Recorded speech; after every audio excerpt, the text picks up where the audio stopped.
সংস্কারে কোনো আলোর মুখ দেখে না। অতীতের সকল গণহত্যার বিচার চায়। জুলাই হত্যাকাণ্ডে আমাদের যে শহীদরা শহীদ হয়েছেন তাদের প্রত্যেকটা খুনিকে বিচারের মুখোমুখি করতে হবে। শহীদদেরকে জাতীয় বীর ঘোষণা দিতে হবে।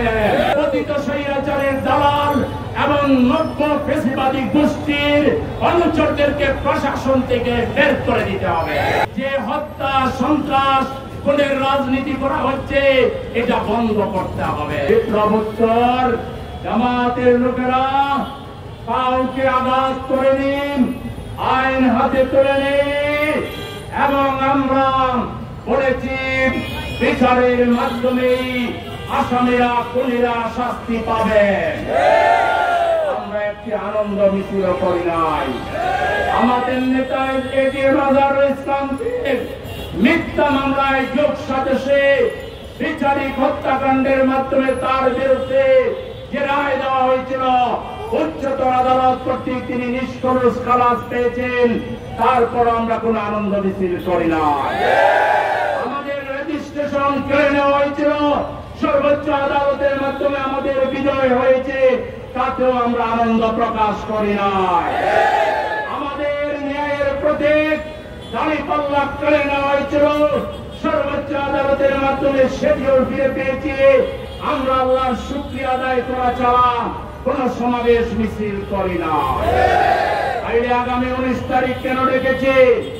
আমরা আশা করেছিলাম প্রফেসর ইউনূস সাহেবের সরকার দেশে একটা অবকাঠামোগত সংস্কার করবেন, রাজনৈতিক দলগুলোর কার্যক্রমকে একটি নীতিমালার ভিতরে আনবেন, কিন্তু আমরা দেখলাম সংস্কার এখনো টিমিতে পড়ে আছে, সংস্কার এখনো আলোর মুখ দেখে না।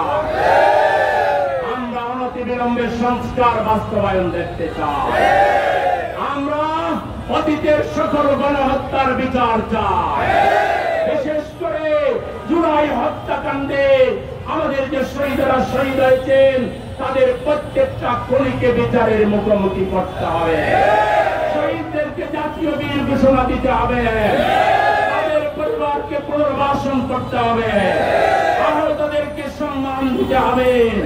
তাদেরকে পুনর্বাসিত করতে হবে। আমরা বলছি অনতিবিলম্বে লেভেল প্লেইং ফিল্ড করতে হবে।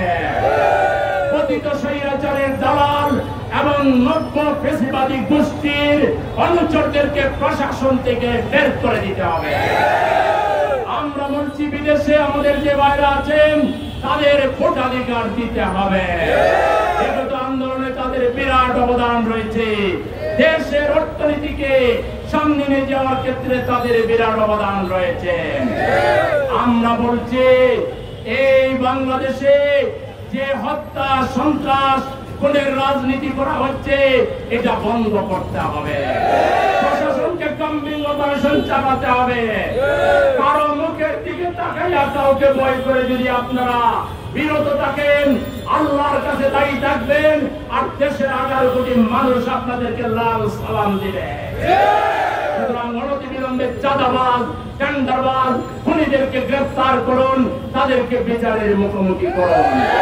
আমাদের দাবি পিয়ার পদ্ধতিতে নির্বাচন, প্রত্যেকটা ভোটের মূল্যায়ন হয়। মনোপলি সিস্টেম যাতে বাংলাদেশ থেকে বিদায় নেয়, ছোট ছোট রাজনৈতিক দল পার্লামেন্টে গিয়ে যেন কথা বলতে পারে, বাংলাদেশে একটা ইনক্লুসিভ রাজনীতি হোক, এটা আমরা চাই।